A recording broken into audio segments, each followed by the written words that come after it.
हम जानना चाहते हैं, जब सरकार की सबसे ज्यादा जरूरत थी उस समय मजदूरों को अनाज छोड़ने का काम अगर किसी ने किया तो वो भारतीय जनता पार्टी की सरकार है।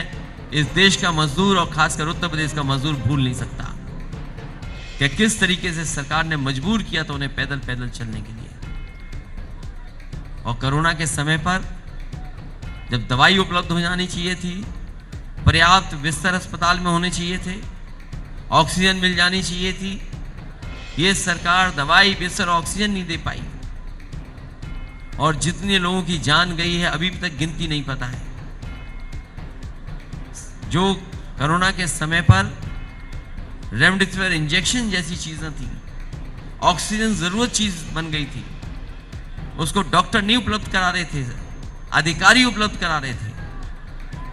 अगर किसी ने जनता को धोखा दिया है तो डबल इंजन की सरकार ने धोखा देने का काम किया। देखिए, भारतीय जनता पार्टी जानती है कि बुनियादी सवालों के जवाब उनके पास नहीं है। जो संकल्प पत्र उन्होंने बनाया उसमें सबसे पहले कहा कि हम किसानों की आय दोगुनी करेंगे। हमें कोई बता दे कि आय दोगुनी हुई हो किसान की। अगर खाद जो सरकार ना दे पाए तो आप सोचिए कैसी सरकार है। हमने कहा कि गन्ने के भुगतान के लिए समाजवादी सरकार में किसानों को मिल से नहीं लड़ना पड़ेगा, धरने पे नहीं बैठना पड़ेगा किसानों को। समाजवादी सरकार बनेगी तो एक फार्मर्स कॉर्पस फंड बनाया जाएगा जिससे किसानों का समय पर भुगतान हो सके। समाजवादी पार्टी ने यह तय किया है सरकार बनने पर 300 यूनिट घरेलू बिजली फ्री होगी। आज सरकार के लोग जवाब नहीं दे पा रहे हैं और जैसे ही समाजवादी पार्टी ने 300 यूनिट फ्री का कहा, उन्होंने कहा कि हम बिजली के बिल आधे कर देंगे। तो अगर बिजली के बिल आज आधे कर रहे हो आप, इसका मतलब ये था कि 4.5 साल से आप पैसा वसूल रहे थे। क्या आप 4.5 साल का पैसा वापस करेंगे? जो लोग भी कानून व्यवस्था से खिलवाड़ करना चाहते हैं वो एक भी व्यक्ति समाजवादी पार्टी को वोट नहीं दे। समाजवादी सरकार में पुलिस के लिए सबसे बेहतरीन काम हुआ था कि उन्हें मौके पर घटना पे पहुंचने के लिए गाड़ी और एक इंफ्रास्ट्रक्चर ऐसा दिया था कि कम समय पर पहुंच जाएं। जो 100 नंबर की गाड़ी जो 112 आज हो गई है। मैं आपसे कहना चाहता हूं, पहले 8 किलोमीटर की दूरी पे मोटरसाइकिल या गाड़ी खड़ी रहती थी।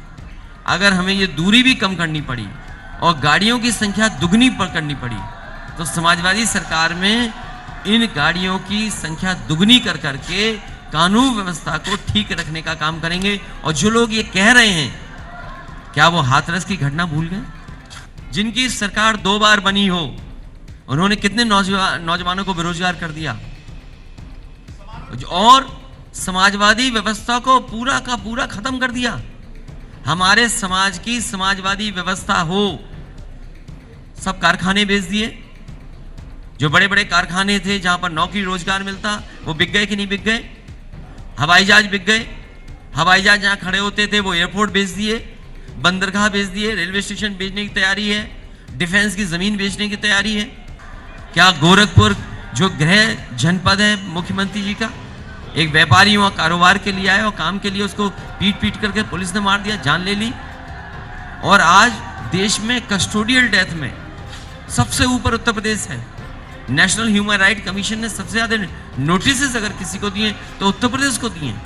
और हमारे मुख्यमंत्री तो ऐसे थे जिनके ऊपर न जाने कितने मुकदमे थे, डिप्टी सीएम न जाने कितने मुकदमे थे। मैं आपसे कहना चाहता हूं, पहले 8 किलोमीटर की दूरी पे मोटरसाइकिल या गाड़ी खड़ी रहती थी। अगर हमें ये दूरी भी कम करनी पड़ी और गाड़ियों की संख्या दुगनी पर करनी पड़ी तो समाजवादी सरकार में इन गाड़ियों की संख्या दुगनी कर करके कानून व्यवस्था को ठीक रखने का काम करेंगे। और जो लोग ये कह रहे हैं, क्या वो हाथरस की घटना भूल गए? क्या गोरखपुर जो गृह जनपद है मुख्यमंत्री जी का, एक व्यापारी वहां कारोबार के लिए आया और काम के लिए उसको पीट पीट करके पुलिस ने मार दिया, जान ले ली। और आज देश में कस्टोडियल डेथ में सबसे ऊपर उत्तर प्रदेश है। नेशनल ह्यूमन राइट कमीशन ने सबसे ज्यादा नोटिस अगर किसी को दिए तो उत्तर प्रदेश को दिए। और हमारे मुख्यमंत्री तो ऐसे थे जिनके ऊपर न जाने कितने मुकदमे थे, डिप्टी सीएम न जाने कितने मुकदमे थे। और ये कमाल के मुख्यमंत्री थे, उन्होंने खुद के मुकदमे वापस ले लिए। इसीलिए कई मौकों पर मैंने कहा इस बार जो चुनाव होने जा रहा है वो भाईचारा बनाम भारतीय जनता पार्टी है। भारतीय जनता पार्टी नफरत की राजनीति करना चाहती है। भारतीय जनता पार्टी नकारात्मक राजनीति कर रही है।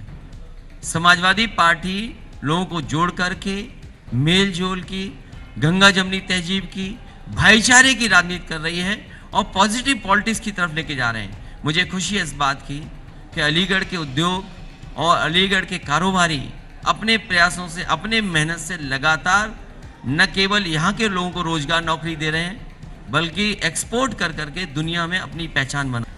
देखिए, समाजवादी लोग, इसीलिए मैंने कहा ये चुनाव संविधान को बचाने का चुनाव है, लोकतंत्र को बचाने का चुनाव है। कभी कोई आंदोलन के लिए निकला तो कितने मुकदमे लगे, किसान आंदोलन पे निकले होंगे या किसी और अपने हक और सम्मान के आंदोलन में निकले होंगे।